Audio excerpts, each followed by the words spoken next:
Sachal news net work کی videos میں خوش آمدید۔ ناظرین، ویڈیو سے متعلق اپنی قیمتی رائے کا اظہار کمنٹ باکس میں ضرور کریں اور چینل کو سبسکرائب کریں۔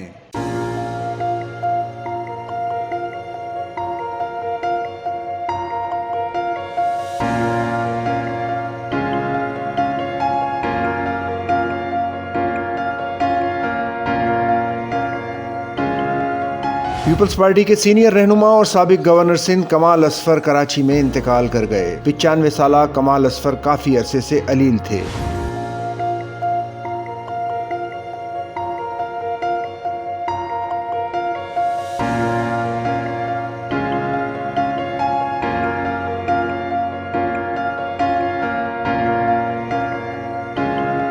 کمال اصفر 1995 سے 1997 تک پیپلز پارٹی کے دور میں سندھ کے گورنر رہے۔ ترجمان وزیر اعلیٰ ہاؤس کے مطابق وزیر اعلیٰ سندھ سید مراد علی شاہ نے سابق گورنر سندھ کمال الدین اصفر کے انتقال پر گہرے دکھ کا اظہار کیا ہے۔ وزیر اعلیٰ سندھ نے کہا کہ کمال الدین اصفر ایک زیرک سیاستدان تھے۔ مرحوم اپنی اعلیٰ قابلیت سے وزیر خزانہ کے عہدے پر بھی فائز رہے۔ آپ کی سیاسی خدمات کو ہمیشہ یاد رکھا جائے گا۔ وزیر اعلیٰ سندھ نے سوگواران سے دلی ہمدردی کا اظہار کیا۔ وزیر اعلیٰ سندھ نے مرحوم کے بلند درجات کے لیے دعا کی۔ چیئرمین سینٹ سید یوسف رضا گیلانی نے سابق گورنر سندھ ممتاز قانون دان اور سینئر سیاستدان کمال اصفر کے انتقال پر گہرے رنج اور غم کا اظہار کیا۔ اپنے تعزیتی پیغام میں چیئرمین سینٹ نے کہا، کمال اصفر ایک اعلیٰ تعلیم یافتہ اور باوقار شخصیت تھے۔ کمال اصفر پیپلز پارٹی کے رکن، ایک آئینی ماہر اور مصنف کے طور پر پاکستان پیپلز پارٹی کے لیے ہمیشہ سرگرم رہے۔ پیپلز پارٹی نے انہیں سندھ کا گورنر وزیر خزانہ منتخب کیا۔ وہ متعدد نمایاں عہدوں پر فائز رہے۔ کمال اصفر کئی قانون سازی اور حکمرانی کی اصلاحات میں شامل رہے۔ اکثر قانونی اور آئینی مسائل پر بے نظیر بھٹو کے ساتھ مل کر کام کرتے تھے۔ سندھ کی صوبائی اور وفاقی حکومتوں میں اپنے دور میں